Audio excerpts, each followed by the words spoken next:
So I've got a really nice treat for you today, some actual Scrabble content. I woke up this morning, was having my morning coffee and breakfast, and logged on to the Woogle's website. And it turns out a very strong player, sorry if I'm mispronouncing your name, Napat Vajaranuratorn, was online looking for some games. And we ended up playing a couple games. I ended up winning both games, but they were really well played games, really fun, pretty games.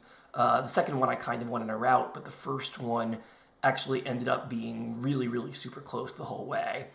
And that's the game that I'm going to show you now. And Napat, as you see here, has a little GM by his name, is a Scrabble Grandmaster. And I am listed there as I am an international master, which is my title with the World English Language Scrabble Players Association. I actually also have a Grandmaster title from the Association of British Scrabble Players, so you could accurately say this is actually a game between two Scrabble Grandmasters. But it's just a really great and fun game, a very high quality play. I think you'll see it's not perfect. We both made some small errors, but if anything, I think the errors make it more human, the small inaccuracies, and show that we were not using computer engines to come up with the best moves here or anything like that. This was just our own human brains. So there were small places the computer could have improved on our play, but nothing major. We both played very, very well overall. And in fact, in the end game, as you're going to see, I found the only winning move in the position. And I'm going to use that as a little jumping off point to do a quick lesson about how to quickly calculate scores in the end game and figure out if your plays are going to win or lose for you. So let's jump right in. My opponent, Napat, was going first here, and he had a rack of all one-pointers, but no bonus. So his best way of playing was what he did. He played URE, playing off his duplicate letters and leaving an EIRT. Very strong leave there, building for a bingo. And notice he puts it down in a way that puts the R next to the bonus square and ends up, next to the two double letter scores is what I mean, to make it harder for me to get parallel plays that score a lot. And I actually had a pretty easy play on this play. The letter J is on my rack. I don't have any bingos, but I want to play the J and the other high-scoring tiles, use a lot of tiles, keep the blank, try to move toward a bingo on the next turn. And it turns out I have a pretty well-known word, Scrabble players here, that scores well and slots the J perfectly. And that word is Faihoa, which puts the J on a triple letter score, so it jumps out to a nice 32-6 lead. But my opponent has drawn a blank now and actually has many ways to bingo. And he didn't play his highest scoring bingo here, but I think he made a completely reasonable choice. So his highest scoring plays would have involved playing the FY two-letter word and opening up the triple line with a play like Terrify, for instance, would be 76 points, which is it's fine. I think some players might choose to absolutely maximize score and play that, but it does put the T out in a triple line on the A column, where I can make very big scoring plays in response, hit a triple, for instance. And he decided he's already scoring nearly as much for a slightly safer bingo. And the one he decided to play was literary for 72 points. And he has a few different ways to play on that line through the A, but they all score 72. So that's a fine choice to play literary as his bingo. Now, I had the blank left over and I played Faihoa and drew a rack where I have a bunch of bingos here. And I saw, for instance, that I could play a word like runcible or crucible through the through the L in literary for 70 points here. Another possibility I saw was playing sub-Eric and cure for 68. But it actually took a little while and I found my absolute highest scoring bingo here. And that was the word brucite, which plays vertically, making three two-letter words for 77 points. Brucine with the blank as an N would also have worked. Those are both words, but this was the highest way to play for 77 points. My opponent then found his absolute star play in this position. He's got the Z and a few other tiles here, and he has Zooea, Z-O-O-E-A, which scores a healthy 50 points here and puts him back in the lead. And one thing to know about this word actually takes a lot of back hooks. It takes an S, it takes an E, it takes an L. All of those are playable. So that sort of motivated me to want to burn my S sooner. And I had a good scoring play with it anyway, just to take that spot away. And I played a very strong play, although arguably not the computer-preferred play of Kopfs here, K-O-P-H-S. Now, you could argue that this does score a healthy 37 points here, but it also opens up the triple word to the double letter score here, which is absolutely true. But one thing to keep in mind in these positions is that there are a lot of other openings on the board too, the B and the triple word up here. And in general, if there are other good scoring spots open, the sort of value lost in creating an opening like that is less, because there's a good chance the opponent might have had a good play through the B or up on the 2 column through the triple letter and double word there as well. So even though I might be increasing his average score, he might have good scoring plays anyway, even if I hadn't played that. And if he hits one of those scoring spots, I might hit the other one. So I think it's a totally reasonable choice. That said, the computer did prefer a different play over Kops, and I think it's a reasonable choice too. And that play, which scores a little more, 44 points, is Khors, Khors, up at the top, which does leave an extra P, which is a slightly worse leave. But at the same time, it does score 7 extra points. But I think part of the reason that this is a good play is that the PRV actually has some good synergy as a leave here. And it actually is, even though I'm not likely to draw bingos on the next turn, with the PR or VR synergy, I'm actually likely to have good scoring plays on the next turn. So it's not that bad a letter to keep with the R and the V, even though there's a little bit of negative synergy between the P and the V. But in any case, this is a very small difference here. The computer ranks these plays as not far away from each other. And the one I played, Kops, is one of my better plays in the position.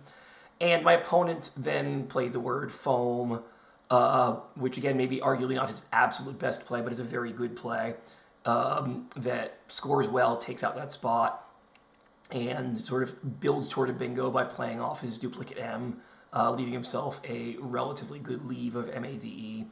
And you'll see that I've now drawn an X and played a play that was maybe not quite my best here according to the computer. This is probably, I wouldn't call it a huge error, but actually in terms of equity lost, it was maybe one of my larger ones in the game. The computer thinks I should have made a play like Vax just to burn that V, which makes a lot of sense.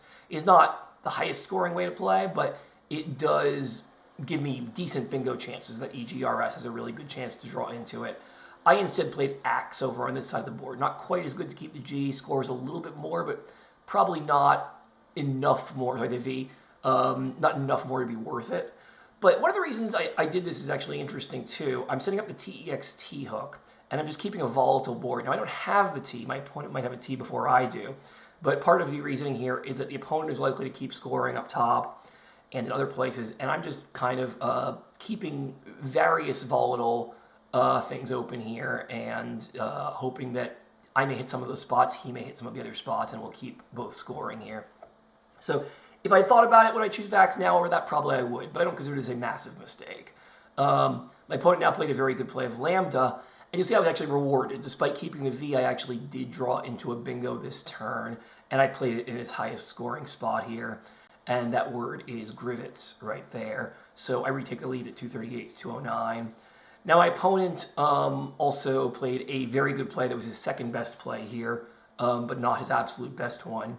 He did miss his double-double in this position of unvoiced, which would be 48 points, but he played the second best and still quite a strong play of Conure up top, making a lot of parallel plays for a healthy 36 points.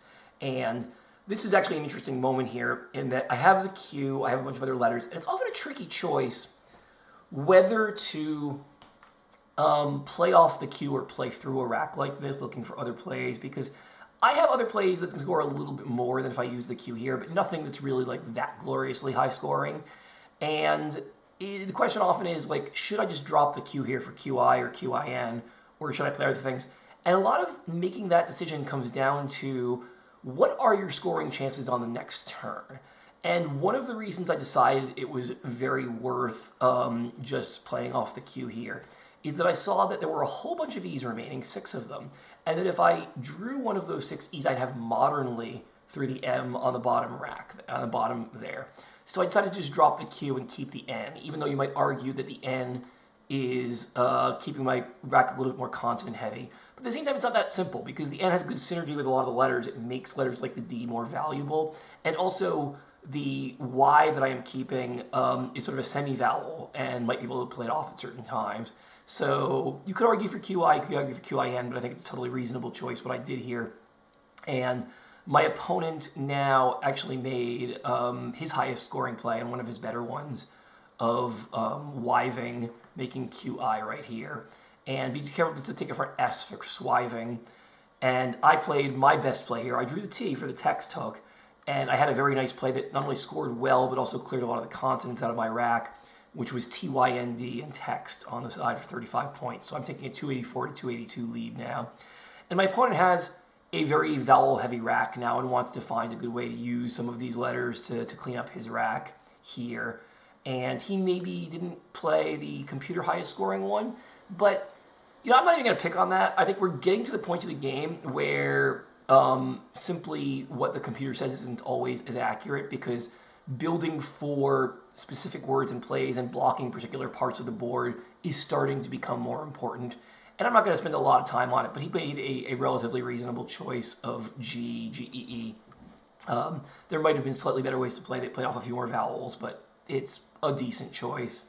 And now you see I have a rack where I have no bingos, but I do have a lot of low point tiles here that could build toward a bingo. And it's often a tricky choice. Do you want to play long? Do you want to play short in these positions? And it really comes down to, first off, what your different options are. What do I have that scores well long? And also just how likely are you to bingo on this board? And I judged that with the open G and R and the open M on the bottom, the board is just open enough, and my EILTR rack is really strong. But part of the reason I was willing to fish here, to play off a couple letters and build to the bingo, is that I had a pretty good scoring play for 2 O's. So I played OO over here, making odd and ergo for 14 points. I had also thought of oof and okay was second best. That was only 11 points, but this was the best way I could play those. Because I had such a decent mid-scoring play for those and keeping the leader rack, I decided this was my best way of playing, and the computer agrees with me. This is a very good play. And then my opponent actually played absolutely his star play in this position, a very nice play through the LI up top of Unalive, which scores 31 points, leaving a balanced DO. And now I've actually got a sort of bingo rack here, but one that does not play on the board for a bingo. And again, this is one of these situations where what is best here, you can go into a long think about these things and have debates about it, and you really need to use a longer computer simulation to have anything you're sure about. And it's not even you doing computer simulation, there's no guarantee that there is a single best play in these kind of positions. But I believe that what I played was quite reasonable and an instructive move here. And that move was LI in this position for just a few points here, but playing off my duplicate I and one of my vowels and leaving the balanced EELRT. And part of the reason for doing this is that there's a good chance my opponent might make a blocking play in that same spot with a higher point tile, hitting that triple word. So I'm taking away the possibility of the opponent making a play that's both scoring well for him and blocking up the board. And I could have played one of my E's off and played LIE for a few extra points here. And it's a tough choice because the EELRT and ELRT are very close to each other in terms of which is a better leave. And a lot of it depends on the vowel consonant balance that's remaining and the overall tiles that are remaining, which one to do. I mean, you could argue, for instance, that having an extra shot at drawing for the S for swiving is worth drawing an extra letter. But there's an important reason I didn't play the E here, and that is that I wanted to keep the possibility of playing RE alive and 8-letter words starting with RE. And I'm actually, I think, significantly more likely to bingo by keeping the E here because of that RE possibility. Whereas if I played it off, the only way I would hit that spot for bingo is have to play a 9-letter word, which is going to be harder to find than an 8-letter word. So after playing LI, I am still down a little bit, 307 to 331, but I'm within striking distance. And my opponent now made a very good play. It took a while thinking about this play, and I can't blame him at all because he's at the point where he needs to score, but he also needs to think about where are my best chances to come back. And he probably judged that with that RE spot and the open L in the column there, that taking out this spot and scoring well with this was a very good choice. And I think objectively it was a good choice, but it happened that I had drawn just the right letters so that I had a bingo not there, but on the bottom to the M of molester. And at that point now, I suddenly jump into a 390, 355 lead, and this is very tricky because he's got his last 7 tiles here, and I have 6 tiles, so there's not going to be any more bingos, but I am at a slight lead, but he has tempo. It's his move first, and the game is still very, very close here. I want to go back and say one other cool thing too about this. I had been thinking in this position, because I knew I was already holding Molester in this position, and I was thinking on his time about what I would do if he potentially blocked that M. You know, if he made a play off of like GEE here in the bottom right corner or something, or through the K or P, and blocked that. And I didn't have a bingo that actually played on the left-hand side with my rack of Soleret, S-O-L-E-R-E-T. But one thing I noticed is that Soleret would have almost fit 1, 2, 3, 4, 5, 6, 7 right here, making swiving in that particular spot. So I'll show you here basically that you can see it S-O-L-E-R-E-T would go, except R-U is not a word. So what I would have actually done in this position, if he had blocked the M instead, is taken this T tile and put it right here and just dropped UT possibly. I'm not 100% sure I would have played that. I would have thought about it depending on the particular blocking move he played.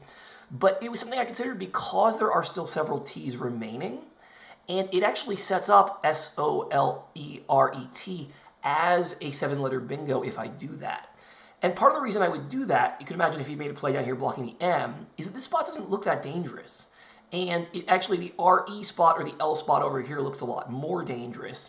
And it is, I think, likely that if I happen to have drawn that T, my opponent was not that likely to block the Soleret spot and to make a play on the bottom left, blocking the L or the R or both instead.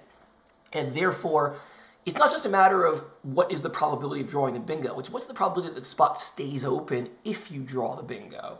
So that's why I think UT would have been a really tricky, clever way of setting that spot up if I needed to do that. But fortunately, I didn't need to do that because my opponent didn't block the M, so I took Molester. But still, the game is in doubt because my opponent played a very strong play of Balds here, B-A-L-D-S, and he takes the lead by 1 point to 391 to 390. And this is where I'm going to tell you he has only 2 letters left. PT is going to play out for sure on the next turn, and this is a tricky endgame. It turns out I have only 1 winning move in this position, and if I make anything less than my best move, if I make a move that scores even 1 point less, I will actually lose this game by a single point. So I invite you, if you want, to try to pause the video here and figure out the end game. But then I'm going to show you how I won this game here. And the answer is that I played the word tanh, T-A-N-H, which is a hyperbolic tangent. It's kind of a mathematical symbol turned word. Should it be a word in the dictionary? I would argue no, but it is. So it is indeed my highest scoring play of 23 points, and it is exactly what I needed because my opponent has a pretty high scoring out of Tup. And he plays that for 16 points and then gets 2 more points from my rack and ends up winning, or ends up scoring, 4 points from my rack, ends up scoring 411 to my 413, and I win by 2 points here. So that's how I held on 1. But as I said, I want to give you a little bonus lesson about how I figured out this thing. Now, it turns out I actually had pretty adequate time. I had played pretty quickly and managed my time well in this end game, so I had enough time to very carefully check my score and make sure that I was scoring this right. But it often happens if you're playing under the pressure of the clock that by the time you get down to these last few moves of the game, you're very low on time on the clock. And it can be hard to calculate accurately with all the outplays who's going to end up scoring more points.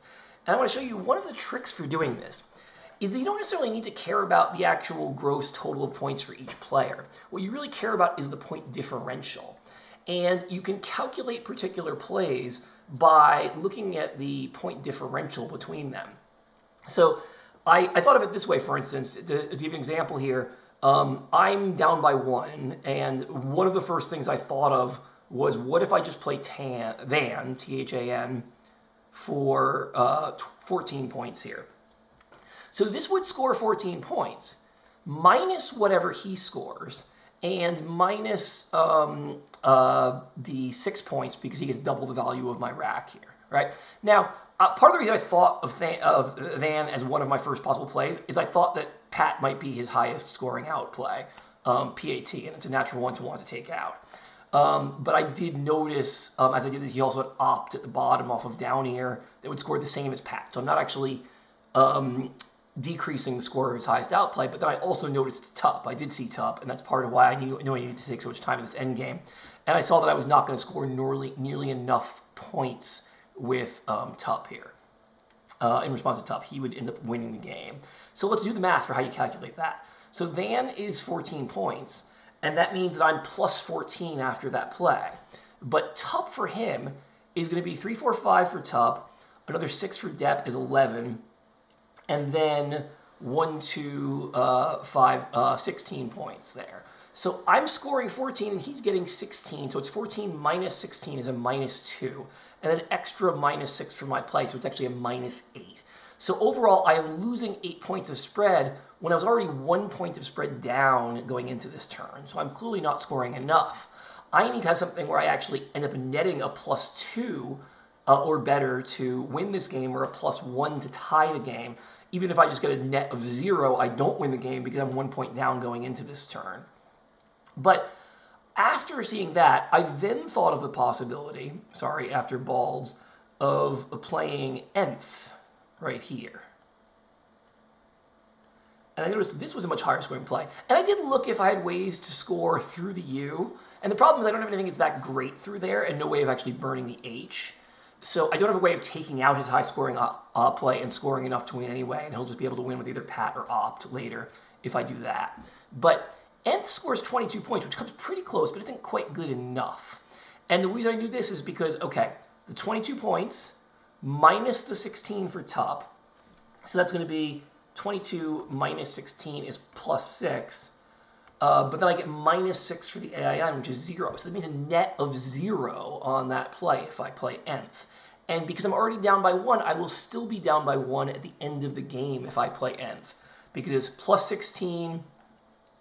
22 minus 16 minus 6 for my rack.